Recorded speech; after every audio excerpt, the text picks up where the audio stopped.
শুরুতে জানিয়ে দেব ইসরায়েলে পাল্টা হামলা চালাবো, আবারও কঠোর সতর্ক বার্তা দিল ইরান।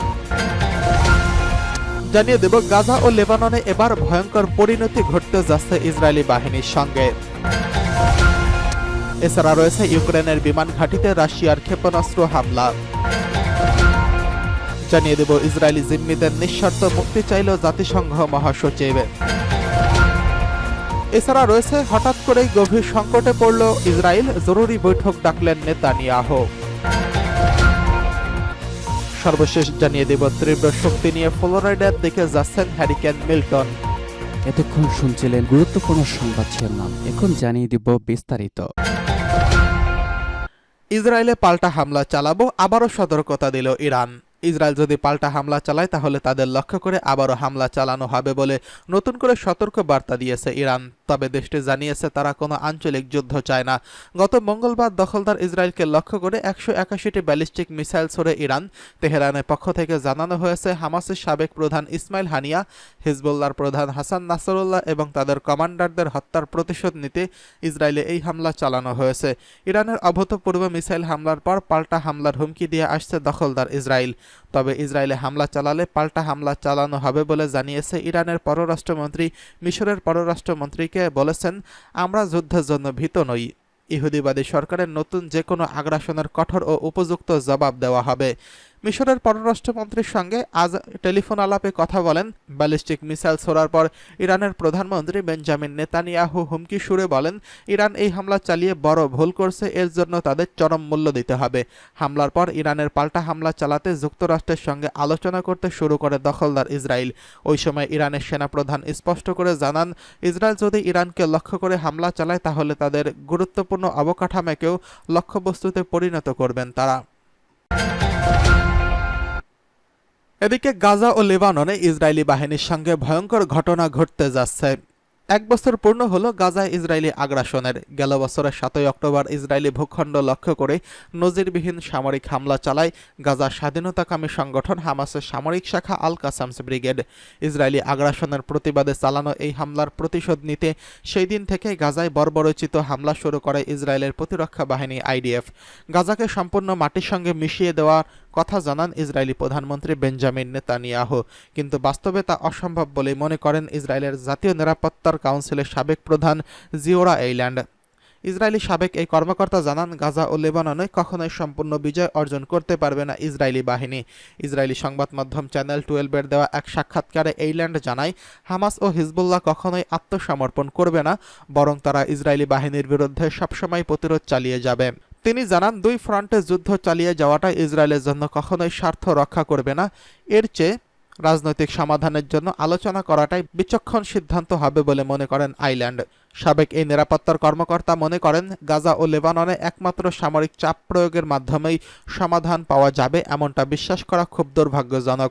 এদিকে গাজা যুদ্ধের বর্ষপূর্তি উপলক্ষে দক্ষিণ গাজা থেকে ইসরায়েলের তেল আবিব শহর লক্ষ্য করে ক্ষেপণাস্ত্র হামলা করছে হামাসের সামরিক শাখা আল কাসামস ব্রিগেড। এদিকে ইউক্রেনের বিমান ঘাঁটিতে রাশিয়ার ক্ষেপণাস্ত্র হামলা। ইউক্রেনের গুরুত্বপূর্ণ একটি বিমান ঘাঁটির কাছে আঘাত হেনেছে রাশিয়ার হাইপারসনিক ক্ষেপণাস্ত্র। কিয়েভ এই হামলার কথা নিশ্চিত করেছেন।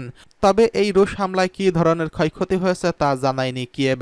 পশ্চিম অঞ্চলের একটি বিমান ঘাঁটিতে হামলার পাশাপাশি কিয়েভ লক্ষ্য করে ড্রোন ও ক্ষেপণাস্ত্র হামলার ঘটনা ঘটে। নেদারল্যান্ডসের প্রতিরক্ষামন্ত্রী ইউক্রেনকে F-16 জেট বিমান দেওয়ার পর ঘোষণা আসার সাথে সাথেই রাশিয়া এই হামলা চালিয়েছে। পশ্চিমাদের কাছে দীর্ঘদিন লবিং করার পর এই বছরের গ্রীষ্মে কয়েকটি F-16 পেয়েছে কিয়েভ। তবে দূরপাল্লার ক্ষেপণাস্ত্র হামলা থেকে রক্ষায় এগুলো কোথায় রাখা হয়েছে তা এখনও জানা যায়নি। এদিকে ইসরায়েলি জিম্মিদের নিঃশর্ত মুক্তি চাইলেন জাতিসংঘ মহাসচিব। ফিলিস্তিনের গাজা উপত্যকায় স্বাধীনতাকামী সশস্ত্র গোষ্ঠী হামাসের কাছে থাকা ইসরায়েলি জিম্মিদের নিঃশর্ত মুক্তি চেয়েছেন জাতিসংঘের মহাসচিব অ্যান্তোনিও গুতেরেসে। ইসরায়েলি ভূখণ্ডে হামাসের হামলা এর জেরে গাজায় সর্বাত্মক যুদ্ধ শুরুর বর্ষপূর্তির আগের দিন এক ভিডিও বার্তায় তিনি গাজায় যুদ্ধবিরতি এবং জিম্মিদের মুক্তি এবং গোটা অঞ্চলে মানুষের দুর্ভোগ লাঘবের প্রচেষ্টার অব্যাহত রাখার আহ্বান জানিয়েছেন। রোববার 6 অক্টোবর জাতিসংঘ মহাসচিব বলেন, গত 7 অক্টোবরের হামলায় ঘটনাকে হৃদয়কে ক্ষতবিক্ষত করে। ওই দিন যারা নিহত হয়েছেন তারা যৌন সহিংসতা সহ বর্ণনাতীত সহিংসতার শিকার হয়েছেন। তাদের সবাইকে গভীর শ্রদ্ধার সঙ্গে স্মরণ করছি। আমি সব জিম্মি নিঃশর্ত মুক্তির আহ্বান জানাচ্ছি। হামাসকে অবশ্যই আন্তর্জাতিক রেড ক্রস কমিটিকে জিম্মিদের সঙ্গে দেখা করার সুযোগ দিতে হবে। অ্যান্তোনিও গুতেরেস আরও বলেন, এখন সময় জিম্মিদের মুক্তি দেওয়ার, সংঘাত বন্ধ করার এবং এই অঞ্চলকে গ্রাস করার দুর্ভোগের ইতি টানার। এখনও সময় শান্তি, আন্তর্জাতিক আইন ও ন্যায় বিচারের। অন্যদিকে গত বছরের 7 অক্টোবর থেকে গাজা উপত্যকা জুড়ে চলমান মর্মান্তিক সহিংসতা এবং রক্তপাতের বিষয়ে কথা বলেন জাতিসংঘ মহাসচিব। তিনি বলেন, এই যুদ্ধ প্রথমে গাজাকে এবং এখন লেবাননকে ধ্বংসস্তূপে পরিণত করেছে।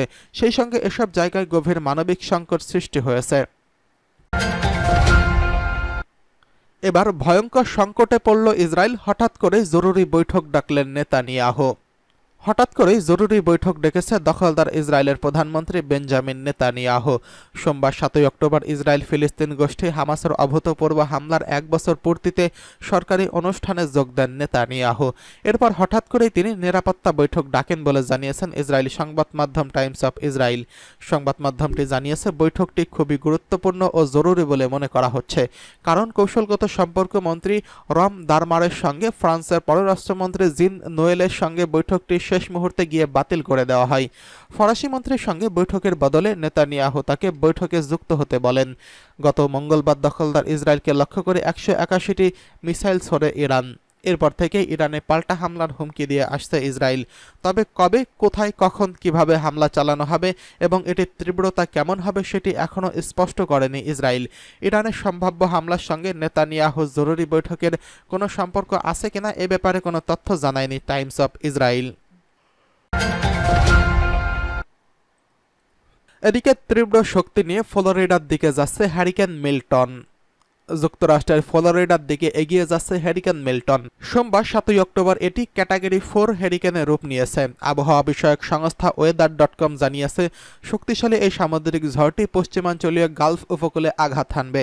এ সময় সেখানে জলোচ্ছ্বাস, শক্তিশালী বাতাস এবং বৃষ্টির প্রভাবে বন্যা দেখা দিতে পারে।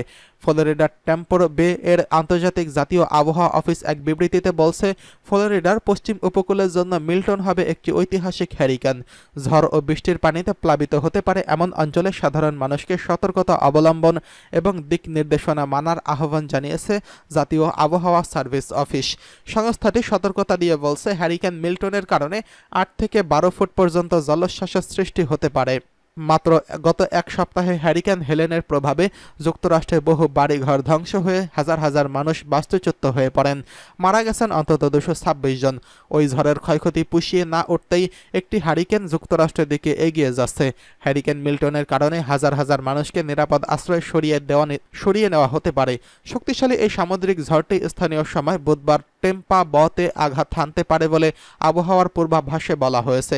মেক্সিকোর উপসাগরে তৈরি হওয়া এই হ্যারিকেন থেকে বাঁচতে ইতোমধ্যে প্রস্তুতি শুরু করেছেন সাধারণ মানুষ। অনেকে গাড়িতে জ্বালানি ভরে রাখা সহ অন্যান্য পণ্য কিনে রাখছেন।